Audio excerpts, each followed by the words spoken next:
listening to Arch It Back for the first time with like a group full of people, because like when I made it, like it was the release for our studio, so I made it like the day that the FCE studio opened up, like the night before. So it was like, play that shit, like somebody was like, play that shit you did last night.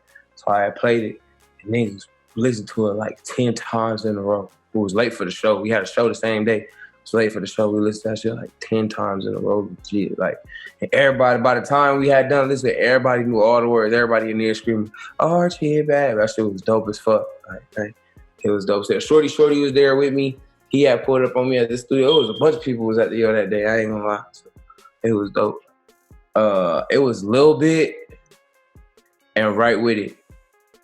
So like right before I had dropped the tape, like all my homies, like I have been playing previews and shit and like giving it to DJs. So like, cause I was like doing like little pop-ups, like performances and shit like that. So like I was doing little shows and shit. So I had like put it on a flash drive for these, but it wasn't out.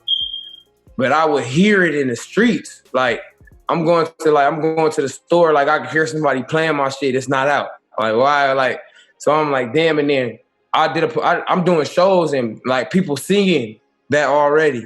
I'm performing one song. I only had one song out. I only had Finance out.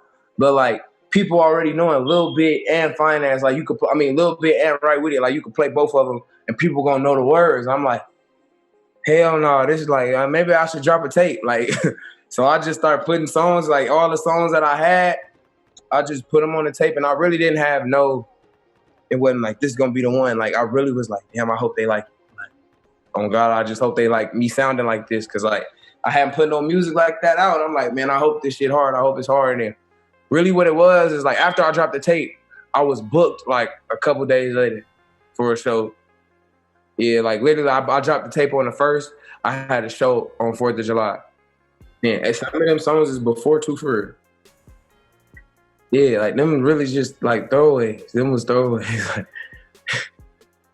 Yeah, I got a bunch of just music, man. Them was like, I put that together. Them was all songs that weren't gonna go on any of the other tapes.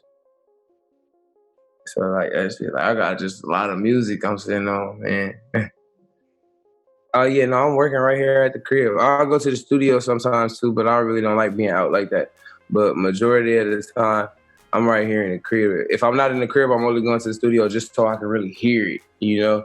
So I can play it back loud on the big ass speakers, so I can cuss my bad, so I can hear it on them speakers and stuff. So I was producing first. Like I used to like be like real fast. Like what came first was really like production. So like I was always fascinated with like instruments and stuff like that. So like I played the drums like when I was young. Like I was in the band at school and shit like when I was little. But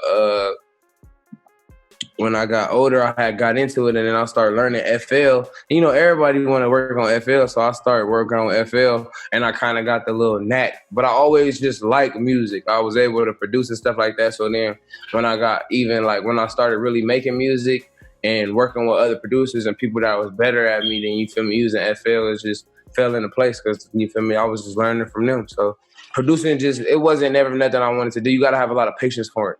I don't got the type of patience for that shit. That shit is hard, but kudos to everybody that can do that shit. That shit's tough.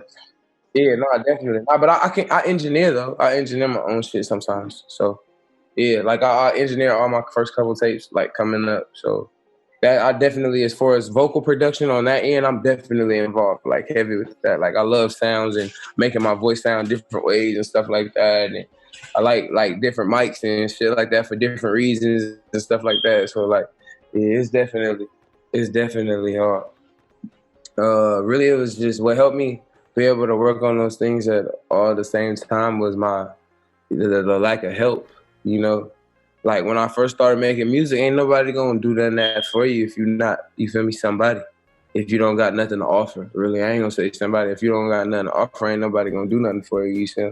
So like, you know, them sessions was expensive, but like, so that shit started adding up. So I'm like, man, I could learn how to do this shit myself. And I started learning, and as I started learning, I just grew in love with it, you know? So like engineering and shit like that, I'm like, man, I could do this and do that. I started engineering for other people, and I got better at it, and everything's on YouTube. So it really ain't hard to figure something out, you know?